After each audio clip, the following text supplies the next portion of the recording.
It's kind of annoying, really. What can I tell you? What can I tell you? Indeed. Boop! I love that short where you can move so much. It's bloody amazing.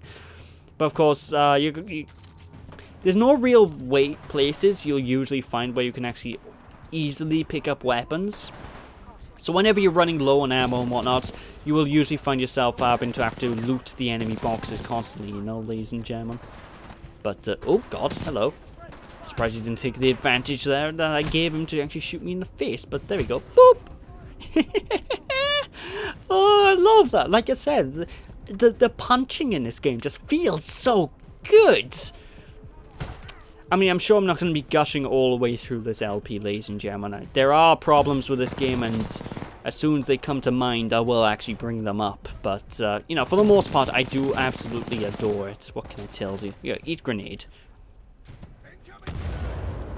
Bit of a delayed reaction for him to dodge out the way then. That was kind of weird. Whoop! But again, just it feels so good just to control, you know. It feels so good to run around, dodge all the bullets as best you can, and I better go invisible there. I'm a bit low on health. Hello. And you can even Goomba stomp enemies Mario style. For example, my mech sort of screwed that over for me then. Boop! There we go. So you can Mario enemies as well. What's not to love with that? Oh, drone. There we go. Cheeky drone is now down. Hail to the yeah. Boop. Sure you can.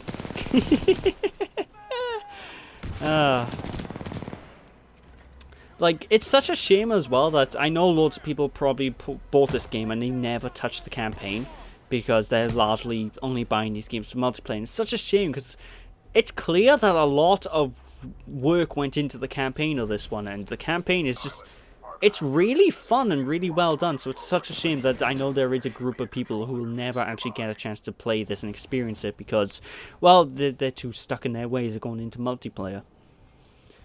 It's like with Call of Duty Infinite Warfare, I did a live playthrough of that, and I loved the campaign of that, and everyone who plays the game is going to start judging that game on its multiplayer. And in my opinion, the multiplayer in Infinite Warfare is just crap, in my opinion. But the campaign is top notch. I love the campaign. Oh well, let's just push this switch and head on back down to meet up our Titan, shall we? As soon as the game lets us. Dispersing in main chamber. Activating control room safety airlock procedures. Pilot, the safety airlock has sealed you in the control room. You must find another way out. We have no choice but to split up. Got it. I'll find a way out. A nearby exit will most likely lead further into the reclamation facility. Pilot, I am tracking your location. Recommend you seek an exit. You got it, BT. You do the same. Copy that, pilot. Whoop. I love the interaction between those two characters, but again, one thing that does kind of seem odd to me is the fact that you'll get the additional dialogue pop-ups that you can choose, and usually you never get more than 2 options to talk to BT. It's usually option A or option B, and usually the options you pick up is just okay, just do this, or some sort of extra dialogue thing for extra I guess there's extra things to talk about, I guess. I don't know, like, for example, here we only got 2 options here, and they largely tell you the same thing. Accessing files. Kane, a mercenary commonly affiliated with the Apex Predators, a well-known narcotics user and supplier. I don't know, it's just so weird. Like, I guess the game gives you the illusion of choice, but the way I see it, I just don't see the purpose of the illusion of choice. I would have just preferred it if they had a straight-up script, but I guess you do get some pretty good dialogue options as a result of it, so I can't complain too much. It doesn't make an impact to the game at all with the dialogue options you choose, so it really confuses me as to why it's included in the first place, you know? And generally, whenever I'm looking at games, I like to know why a lot of things were chosen. Like, sometimes game decisions just baffle me, and I always I always want to know what actually goes on behind the scenes to figure, you know, what chooses some of these game design decisions. I don't know. It's something I've always found fascinating about games is when they make decisions and whatnot that don't really seem to make sense, but you know behind the scenes there was a reason that decision was made, and I'd like to sort of have insight at some points about some of the sometimes when game developers make certain decisions that seems to affect gameplay. Well, in this case, not so much negatively, but either it doesn't affect the gameplay much or affects it negatively, and I'm usually always really curious about stuff, you know, like that. It's a friendly pilot. Captain, we got a friendly militia pilot. Hold your fire. He's SRS. Look his helmet.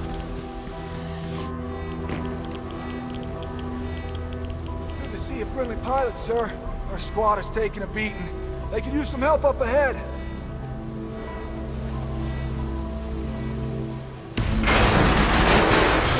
Oh hey, it's that robot enemy I mentioned earlier on, and he went down really quick. I'm surprised. Like, those robot enemies will become a massive pain in the ass to you later on. I can guarantee it, ladies and gentlemen, but for now, they're not too big an annoyance. Like, as you can see from this exploding motherfucker here, he's crawling across the floor. Sometimes you can shoot their legs out, and they still... Oh. He saw me! Like, sometimes you can shoot their legs out, and they still won't die, and they'll crawl up to next to you and cause themselves to self-destruct, and that will be basically instant death. It's just... It's a little bit annoying, you know, ladies and gentlemen. Like, nothing really major to complain about, but it's a thing that bugs me nonetheless. Oh god, I literally have one bullet left. Boop! There we go. It is... I am kind of happy that... Oh, actually, very lucky there's a weapons crate there. That's handy, and we get a nice shotgun. One thing I'll say, actually, in most video games that first-person shooters like, shotguns are usually hit or miss. They're either really, really, really powerful and fun to use, or they're just flat out crap. This is fortunately one of those games where the shotguns are really good to use. So I probably shut off now in a second. Yeah, let's just go over there and give them the what for, shall we? Add a boop. And again, that's one thing I love about this game, like, even if it seems like you can't get across a gap at first, usually you can get across a gap, and I usually love that about this game, you know? Like, that gap, when I first played through this game, I thought, oh, I could not make that jump, but then I realized, hang on, there's a wall there. And you can use the wall as an extra booster to jump further, and I just love it. What can I tell you? Whoa! Oh, hello, buddy. Just to deal with these sodding robot goons. But yeah, like I said, these robot sods are, like, they're the bane of my existence when it comes to this game, personally, but I digress. I just realized how much bullets there's 96 bullets in a shotgun. That's insane. Shotguns, you never usually have that much. Okay. I'm not going to complain, because it's pretty damn dope. What can I tell you? I just sort of wrecked a squad of enemies without much effort whatsoever. And hey, it's one of those blue helmet things. How do I get up there? I'm not going to risk it, I don't care. I said earlier on I was going to actually try and get those, but I changed my mind, it's just too much work. I feel like we've been walking for days. Do you require rest? 12-14, hostile pilot. No. Everyone's Good. There is no time for rest. We must uphold the mission. Do you require rest? No. Good. That's a very unsympathetic thing to... Well, then again, he's a robot, is he? They don't really have emotions. Not in the traditional sense, anyway. They sort of have to understand the emotion to know what the emotion is, so... I don't know. But I digress. Boop! Da-da-da-da-da-da! Oh. Okay, no problem. No problem. It's only a minor setback. Da-da-da-da-da-da! Boop! There we go. That's more like how it's meant to be done. The hell kind of grenade is that? That looks cool. I've never seen that thing before, whatever it is. I like the look of that. Looks pretty cool. Whoop. That's probably what got me up there. There's a turret. Jesus. Alright, let's deal with this geezer. Hello! Goodbye. But you are actually getting quite into the ways of this game, and one thing I know a lot of people may not actually like about this is the fact that the campaign is pretty short.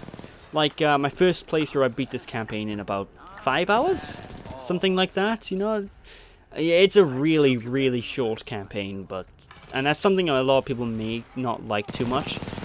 I don't mind that personally because, as many people would well, many of my friends would tell you, I have not got a good attention span. Like, long games, unless they're exceptionally good or something I'm exceptionally interested in, I tend to lose interest in, you know, ladies and gentlemen. Like, trying to think of a good example off the top of my head.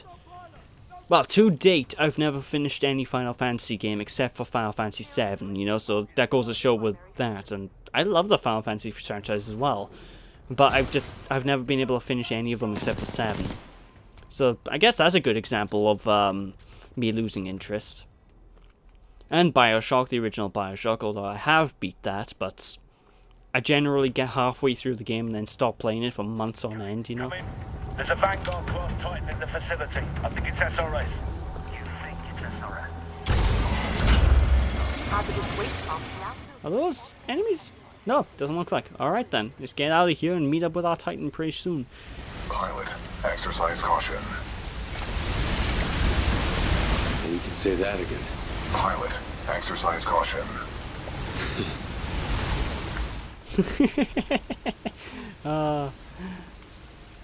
I love little dialogue moments like that, but yeah, we do need to be careful of this sludge. It is, like I said earlier, it is toxic, it is not cool, can I tell you? Although we are coming up to a little section that I will probably say is, without a doubt, the weakest section in the game. Like, without a doubt. And it's by large because, there is no level design to it at all. There is literally, you're in a room, you have to survive, and I don't mind it because it's still... Our paths will intersect just up ahead. It's still not that annoying a challenge, Great.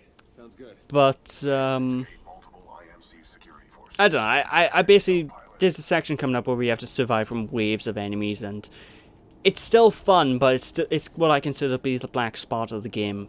And considering that's what I consider the black spot of the campaign, you know, it goes to show how well designed this campaign is, what can I tell you?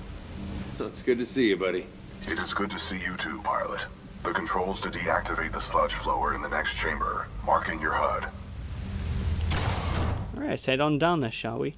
Now, I haven't actually brought attention to this. You might see the objective marker on the screen on that big black box. For those of you who don't actually own a PlayStation 4, that black box is...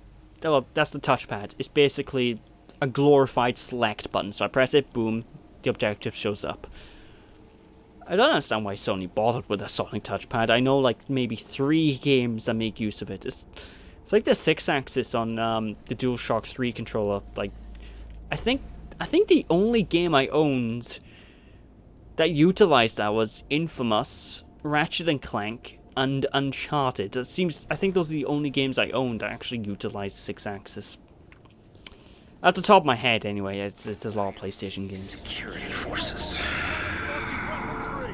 I guess that's why they pay me $3. Right. Do it yourself. All right, scrubs, enough's enough. I'm coming down. All right. You know, for some reason, it comes across as really jarring to me when that guy talks and he calls people scrubs. It's like that sounds like something me and my friends would say. It's really weird to hear video game NPCs talk with dialogue like that. I don't know. And I'm pretty sure he's like the only character in this game that sort of has that sort of vocal quirk, I guess. Like all the characters and all the bad guys seem to. Whoa! I'm almost dead. Okay, I'm alive. That went well. I don't know how I did the execution then, because I don't think I should have, but... yeah, I will say that the characters, like the main bosses we're going to be fighting, they're not all that really fleshed out, to be perfectly honest. But I think the dialogue and whatnot's interesting enough. Like, the only reason they're not fleshed out, I can pretty much guarantee, is because this is a short game. Sludge flows in order to regroup. I have marked the controls on your HUD. Overriding pump filter system. Emergency shutdown. But anyway, as I mentioned earlier on, you may have really remembered, hey, I mentioned there was a wave-based sort of thing going up, coming up. This is what this is, ladies and gentlemen. We're gonna have waves of enemies with these pain in the fucking asses. I hate these things. Just, they basically blow up if they get too close to you, so they're a nightmare to deal with. But yeah, we basically have to survive for as long as possible, ladies and gentlemen. I'm gonna have to do all the work. For now, yes. Oh well, let's just deal with these geezers, and unfortunately our mech can't actually help us, because our mech is behind the sludge and he can't exactly shoot randomly over here. I mean, you would question, why can't he shoot randomly over here? And the game actually goes into that if I chose one of the other dialogue options. It's basically, he can't shoot you because there's a chance he'll kill me, and that goes against his programming, which is something I kind of dig. But, oh god, oh god, oh god, oh god, I fluffed up, no! I'm not gonna die here. Oh, I died. Oh god. But this section does drag on for way too long for what it's worth, in my opinion, as well, which is why I also consider it to be a black spot in this game in general. But, again, like I said, it's still not that bad. It's still a fun section to complete. It's just, a little bit, what you call it? It's a little bit tedious, what can I tell you? And we're back basically at the point I died. I figured I may also show this entire sequence off, but cut out to the point that, basically cut out to 40% of the pump shutdown. That's where I basically died at. And, I'm not actually sure if this is time-based or... Oh! I'm gonna die! Okay, I'm alive. I'm good. Okay. I don't know if this is time-based or if it's, Woo!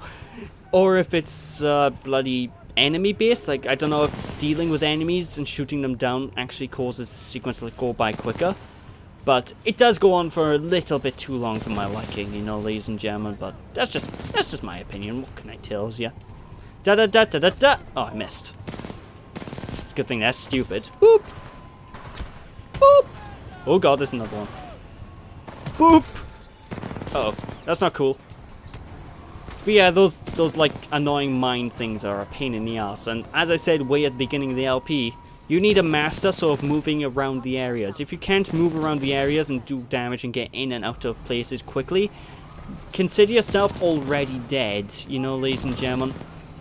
Again, though, this isn't the hardest game in the world. Once you get a handle of the basic controls, you'll get through things relatively quickly. I'm sorry, I am but a ghost. There we go, he's gone. Ugh, I don't like these things. Oh, holy Jesus, hell in Christ, what happened? I can't feel my everything. Alright, those walkers are here okay, this time, I'm being smart. I'm running away up here, throw a grenade downstairs, there we go, that'll deal with those sodding walking monstrosities. Wait, Jesus Christ, I turn around and there's hundreds of them just behind me, like, hello there. So I hear you want to die today. Well, I can facilitate that. Uh oh. But again, you need to stop. This is around the point in the game where the game actually starts realizing, okay, you've gone past the tutorial sequences now. This is the point of the game where you should really have a handle on how the game handles. You should have a handle on how the game plays. So from this point onwards, the game's not gonna hold back anymore, Pilot, commencing supporting fire. Danger close.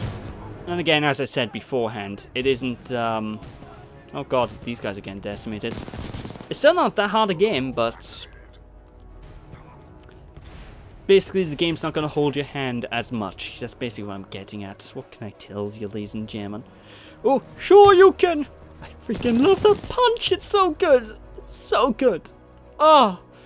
Makes me feel all tingly inside. Pilot, that was a difficult battle. You handled yourself well. I have noted it for the record. I have identified an exit on this side. This way. Alright, let's go meet up with this guy, and I think we're actually getting close to the end of this mission now, ladies and gentlemen. So I'm probably going to call it a session after this mission ends, but... you know, like I said, this is the point where the training wheels sort of come off, and you actually, the game basically tells you where to go, and sort of leaves everything up to you then to determine after that point, you know, folks. What can I tells you? What can I tells you? Indeed. Yes. Alright, is it up here? There we go. I thought it was up there then. I was thinking to myself, that's too steep to walk up. Let's head on up here and deal with the first boss enemy, shall we? You were not invited to Kane's party, and that's why you're dead. Well, another runaway hero with an SRS Vanguard class Titan. Woo! Now we're talking. Bringing a knife to a knife fight. Let's get this party started, scrub. He seems to be a particularly sane individual. Yeah, like I said, this is the first, I guess technically boss fight of the game. Whenever you come across a Titan that actually has a person piloting it, that has his own subtitle, you need to watch out for that geezer, because, needless to say, these guys are a lot more difficult than the standard mech guys to deal with, you know. But the salvo core ability for this loadout, that's the first time I showed it off, is basically a missile barrage, and I freaking love it. I absolutely adore, like, over-the-top missile barrages in games, and this isn't any exception to that rule. What can I tells you? What can I tells you? Indeed. Yeah. But of course, this is also the first point in the game where you're really in danger of actually dying trying to fight another mech, another Titan. But, you know, it's the first geezer, it's the first one of the boss Titans. It's still easy to deal with, what can I tells you? But with that, let's get his helmet, radio, and move on, shall we? Hey, we need reinforcements in the tunnel. Kate, how copy? Over.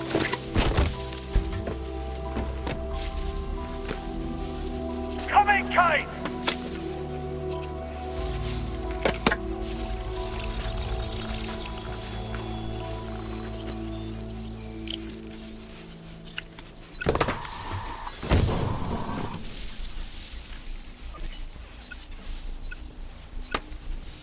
Sloan, this is Blisk. The IMC have almost sealed the Ark. It's time to prepare the Draconis. Copy. Got myself 3 captured militia. What should I do with them? Just kill him. No, don't! I'm on my way. Slow now. The ability to decrypt enemy communications has a strong history in warfare. This will work to our advantage. In order to survive, we must keep moving. And with that, ladies and gentlemen, that is it for this first recording session of Titanfall 2. Again, I absolutely love this game, and I hope to God you guys are enjoying this LP as well, and enjoying the LP as much as I'm enjoying playing it so far. So, without any further ado, that is it for this session. So thank you all for watching, hope you all enjoyed, don't be sheepish people, and I'll catch you all next time. Bye!